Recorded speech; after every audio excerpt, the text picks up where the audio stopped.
Hey guys, it's me, Mr. 250, and welcome back to 999. So as a recap, the last thing we did here was we saw the coffin, and we're a little perplexed. We didn't really know how to open it, and all of a sudden, what would you call it, an epiphany? Maybe, but all signs kind of point towards something similar to morphogenic field. Something we've been hearing about this whole game. And, on that note, we got a little bit of information, which we can see up here. Truth had gone, and truth had gone. Ah, now truth is asleep in the darkness of the sinister hand. And that was information we got before. Oh no, I dropped my pen, or my stylus. I picked it up though.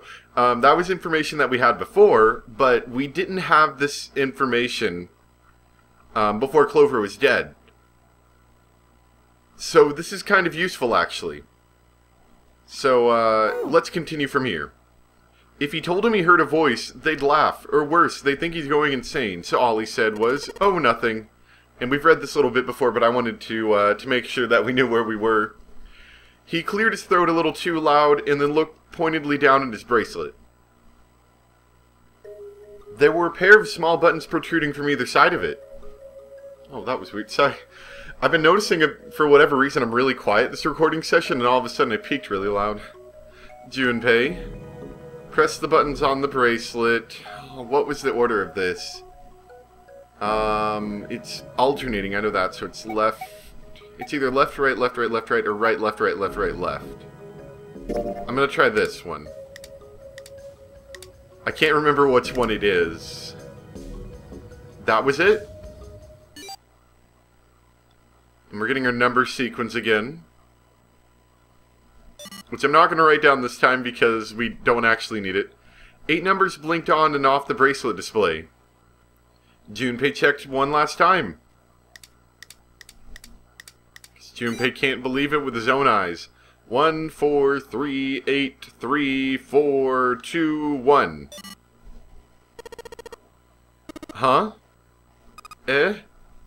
Hey, what are those numbers? Oh my gosh, are those... Junpei didn't answer. He simply walked straight to the coffin. He knelt down in front of the keypad, running over the numbers in his head so that he wouldn't forget. With trembling fingers, he punched them in.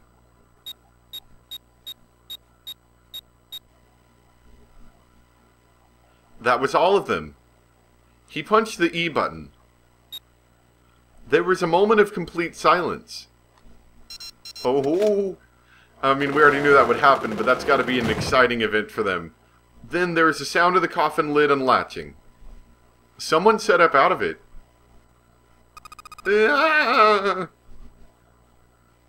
And it's Snake. Oh, is that you, Clover? I apologize for worrying you. Snake! Oh my, how did you... Junpei, N7? Is that you? Is everyone else there as well? Just like Rip Van Winkle. Still, it was very much like Snake to simply cut to the heart of the matter and ask. Junpei and Seven shared a wry smile. Clover's eyes were filled with tears. You're back! With a cry of joy, she leapt into Snake's arms. Aww. Gently now. My body's still a little weak. You're back! You're back! Clover looked like nothing so much as a lost child who had finally found her home. She cried, and cried, and cried. Her eyes were red, and her nose was running. She hiccuped and gasped, as if she were about to begin hyperventilating. You're back! You're really here! Her voice was happy, but almost desperate, as if she feared he would disappear again if she stopped talking to him. Tear after tremendous tear rolled its way down her face. Her small arms strained as she clutched Snake's body tightly as she could. Perhaps she had to convince herself he was real. Perhaps she was worried he would be gone the moment she let go. Perhaps she simply did not know what else to do. Oh, you're back. Come now, what's gone into you? You're acting as though I've returned from the grave. Well... Not as though you did! I really thought you were dead! Huh? You jerk! Idiot, idiot, idiot! Clover broke into sobs so great she could no longer talk. It was a touching reunion between brother and sister. Even though Junpei knew they had little time, and every minute they waited was a minute they wasted, it felt too cruel to pull them apart. Junpei and Seven sat down on one of the pews, waiting for Clover to calm down, before explaining to Snake what had transpired. Well, I guess now that we're all on the same page, this could be incredibly useful to have two people that we didn't have before. I mean, we had Snake before, but we didn't have a whole lot of information from him. But maybe these two working together, since they were a part of the game before, could be incredibly helpful to our survival. In addition to simply allowing us to get out of the room with our current number setup. I see. I believe I understand things rather well now. Thank you. In the shower room, there's a dead body wearing my clothes. Because of that, you thought that I was dead. Correct. He had quickly and neatly summarized the events of several hours. Junpei nodded.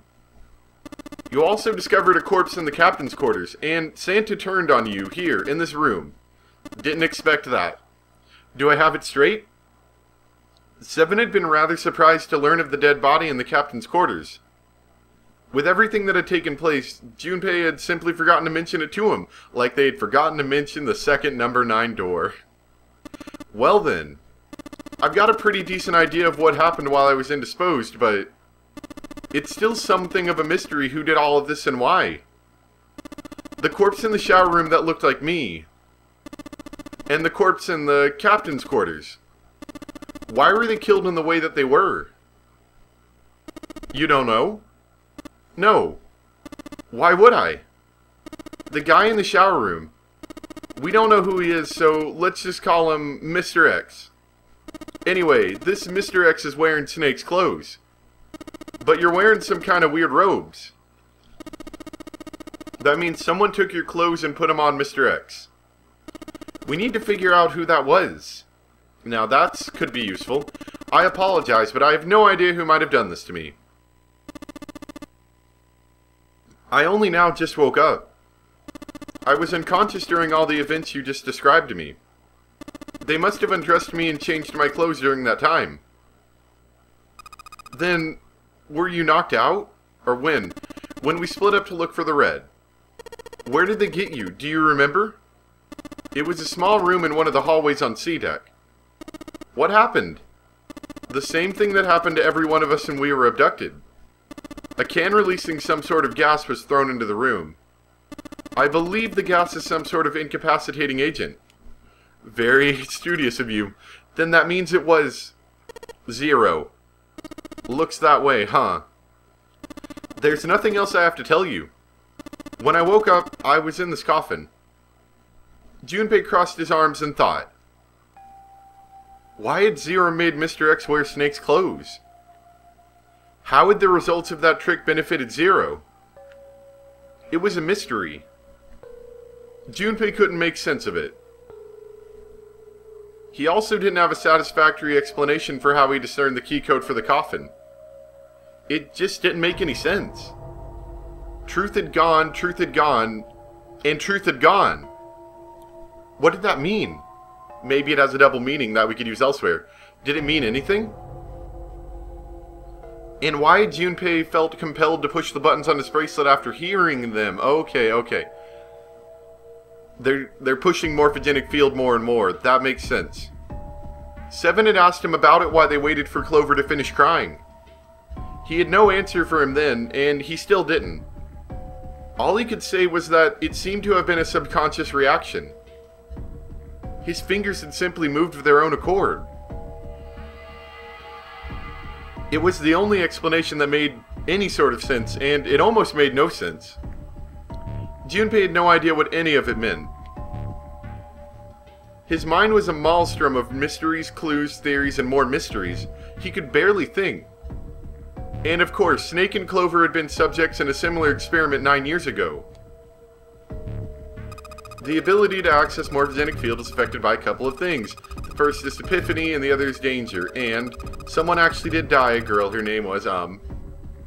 There had been another experiment conducted on the same ship 9 years ago. A girl had died during it. Morphogenic field theory.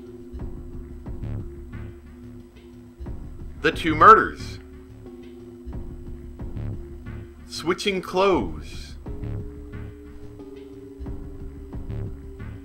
The nonary game. And whatever strange thing was happening to Junpei himself. The maelstrom in his head spat out words and ideas that disappeared back into it almost as soon as he grasped them. But as he struggled through them, Junpei began to realize something. There was something that tied all of them together. Zero. He was the ringleader, the person who had trapped 9 people on a sinking ship. Zero knew everything. If they could uncover Zero's identity, all of their questions would be answered. That seems like a good way to go for. Who was Zero? Junpei had the beginnings of a theory. If he could only test it. Or perhaps... At any rate, we'll have plenty of time to decipher the details later. Not really, we have less than an hour and a half. For now, it is of utmost importance that we escape. Junpei, it was 4:30 the last time you checked the clock, yes? That means we have less than an hour. We must hurry. Hey. How are we gonna get out of here using our numbers? Isn't that obvious? Through the other number 9 door. Extremely obvious. Oh, yeah. Yeah, you're right. With Snake, we can open the door. Don't tell me you hadn't figured that out. As they sniped back and forth, Junpei glanced at Snake's left hand. He was wearing a bracelet with a 2 on it. Come on, you gotta tell me these things. Ah, I assumed you figured it out. Ah, forget it. Let's just get going. 7 stomped off towards the smaller number 9 door. Clover, Snake, and Junpei followed. 7 quickly laid his hands on the red. An asterisk appeared on the screen. Junpei and the others followed suit, and laid their hands on the scanner panel. Soon, there were 4 asterisks on the screen. 7 glanced at them, then laid his hands on the lever of the red. Alright, you guys ready to go? Yes. Yep. Junpei paused for a moment. Not yet. Huh?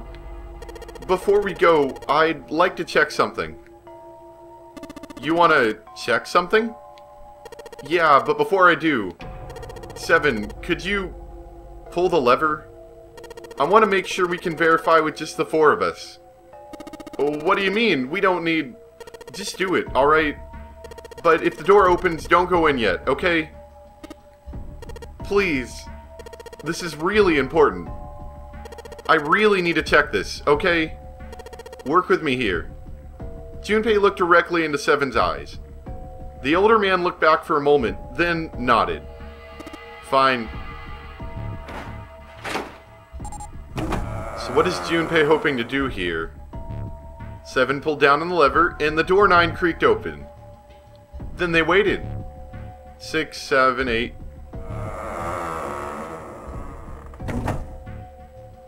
After 9 seconds, the door closed. Alright, that means the 4 of us can go into door 9. So? We knew that already. It's obvious. Obvious? Yeah, you're right, it is. Now, what happens if we add Zero's bracelet? What? Zero's bracelet? Why don't you take it out, Clover? For a moment, Clover looked surprised, but she recovered quickly and stuck her tongue out at Junpei. Hee, so you did know I had it. I picked it up because I thought it might be useful sometime. Are they hoping to get through with an extra bracelet? Because we're going to find out pretty soon that that's not going to work. She reached into one of the pockets of her voluminous jacket and produced a bracelet.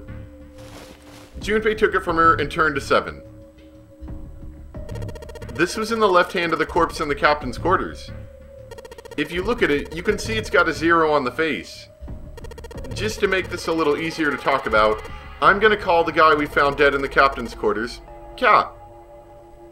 Okay, if Cap was really 0, then I should be able to open door 9 with just me, Clover, and his bracelet. But most importantly, if you were Cap, and this was your game, would you really put one of these bracelets on yourself?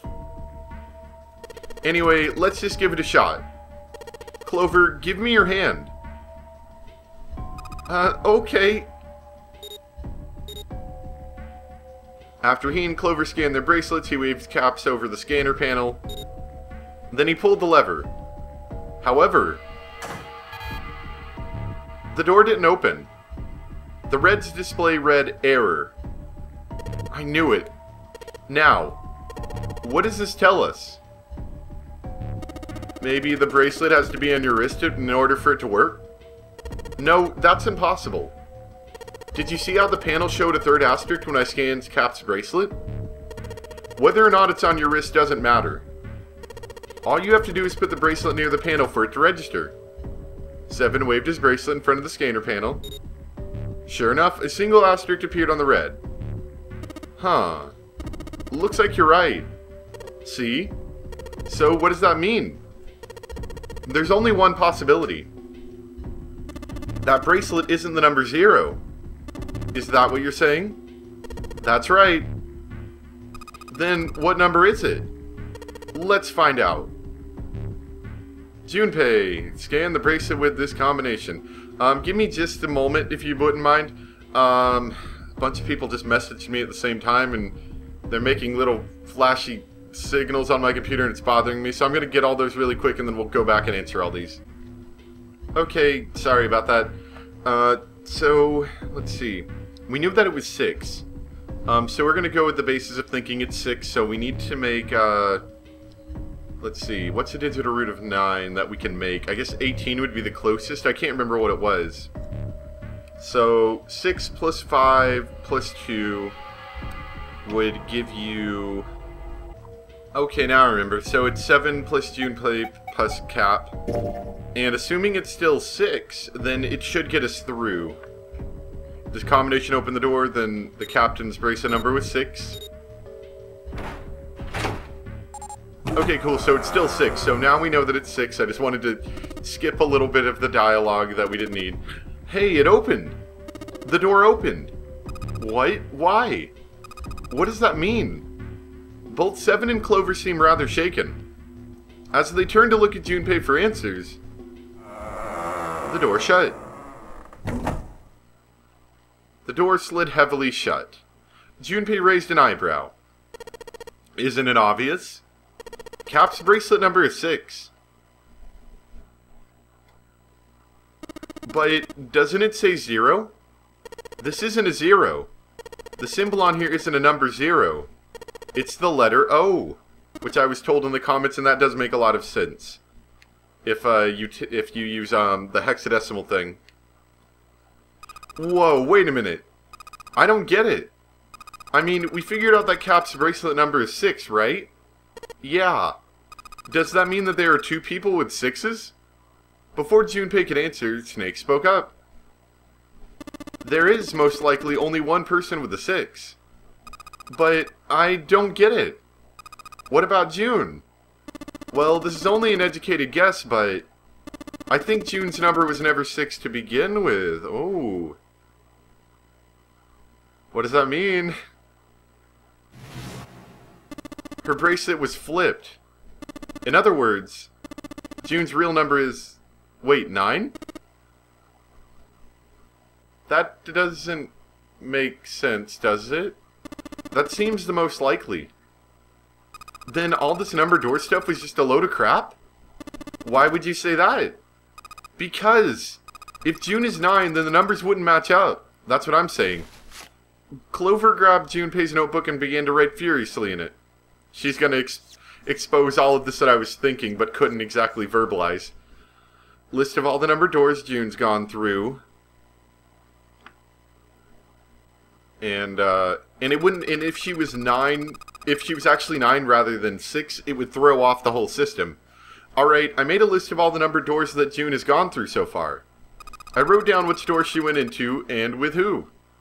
And I wrote what all the numbers were. So if you switch 9 in wherever there's a 6, the numbers don't work. If the digital root is 7, then you can't open door 4. If the digital root is 2, then you can't open door 8. Clover, do you notice anything interesting on that list? Well, what do you mean? You're talking about 3, right? Santa's always in the room with her. That's what you're saying, isn't it? Now, I wouldn't really put much thought into that, but considering that Santa did kind of go off the deep end, that might actually be important. Yes, exactly. What about it? That's quite simple, really. You told me that the first time you came to this room, Santa was the first to refuse to leave June behind.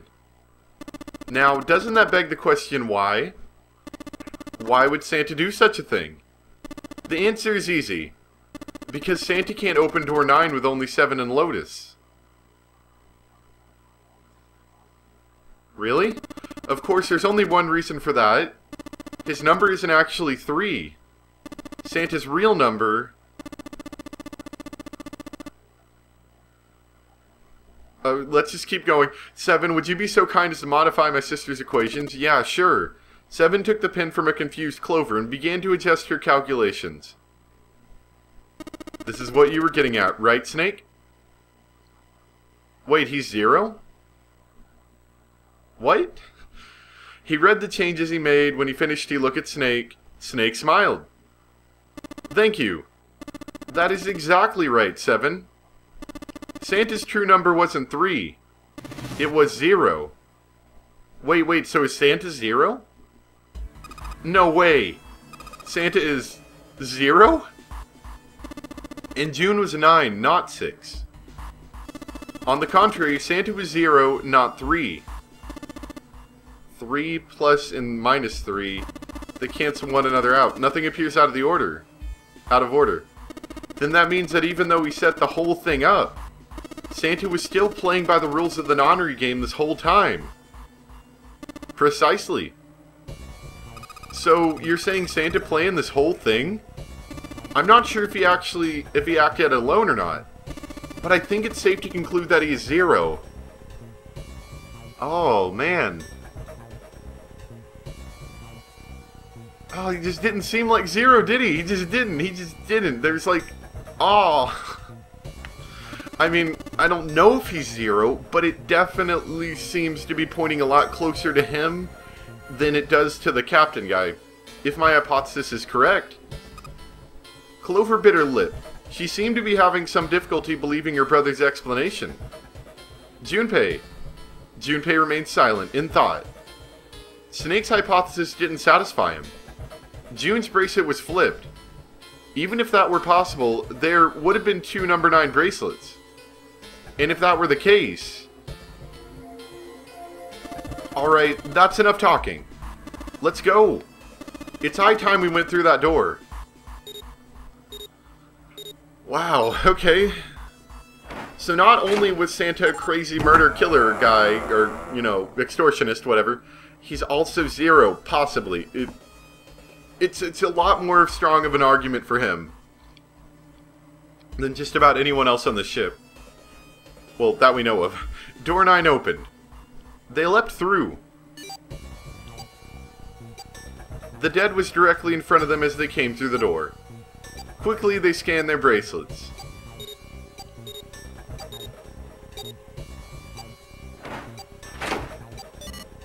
Okay, good. And the detonator stopped. Oh. After pausing for a moment to catch their collective breath, Junpei and his companions headed down the long hallway in front of them. At the end was a set of stairs leading down into the ship. It looked as though they led all the way to the bottom deck. They looked down. It didn't seem to be flooded. After deciding it was safe, they headed down the stairs. Are we finally going to be able to get to the belly of the ship like we've been trying to with that one card? Before long, Junpei and his companions found themselves on the bottom deck. They turned left into another hallway, at the end of which they found another door. What is that? And of course there was a symbol engraved over the keyhole. It looked like a sort of harpoon one would use to hunt fish, the kind with 3 prongs. Snake traced the shape of it with his fingers. This is the Neptune symbol. There must be a key around here somewhere. Neptune key. All Junpei had was the Uranus keycard. Not the same planet, and not even the same sort of key. Clearly, it wasn't going to open this door. After examining the door for a few more minutes, they gave up and headed back the way they'd come. With a little more searching, they found a metal door. What is that? Beside it was a card reader. The symbol was engraved on the card reader. It matched the Uranus symbol on the key card. Okay, good. This is the place. He muttered to himself and slid the card through the reader. It beeped once, and the light on it turned green. With a heavy metallic groan, the door creaked open. Junpei, Clover, Snake, and Seven looked at one another, nodded, and stepped through. And where are we at today? The room they found themselves in was full of books. Oh, did we finally... Whoa. This is a little bigger than I thought it'd be. It looked remarkably like a library. So we must have found the library. So maybe if we can find a way through this library, we might be able to find where that one frozen girl is. Not the sort of library where a large number of people came to read books. More the sort of library that was simply a place to store books. He felt a little overwhelmed by the sheer number of books, but Junpei did his best to speak with authority. Alright, if we want to get through that door out there, we need the Neptune key. I say we split up and look for it. Okay. Very well. Sure thing. Good, let's get started then. We don't have a lot of time. Hurry! Alice sleeps in a small chamber past the Forest of Knowledge. As he began his search, for reasons he didn't fully understand, Junpei felt those particular words float through his mind. Alright, so we're going to be doing a search in here. Doesn't seem like a big room, but for a ship, a library on a ship, this seems rather large. I like it. It's kind of cool. Wait. Listening to the music.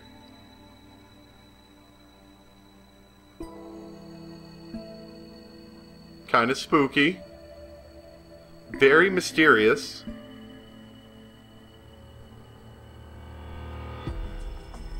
I like it. I like it a lot. Okay, so this is where we're going to stop for today, and next time we'll search for that, I believe the Neptune key is what we're looking for. But I hope everyone enjoyed. Thanks for watching. I'm really excited. Can't wait to see what happens, because we know that that Ace in the last run had gone through this door. So he must have solved this puzzle and gotten through, and it eventually leads back to the incinerator. But I'm wondering if maybe we'll get something along the way that will increase our chances of survival, or maybe we might find a different path. There's something for you. So, hope you guys enjoyed. Thanks for watching. And we will start here next time and figure out what's in this library, maybe a good way to get through it and find Alice. I don't know. Thanks for watching, and I'll see you next time. Bye!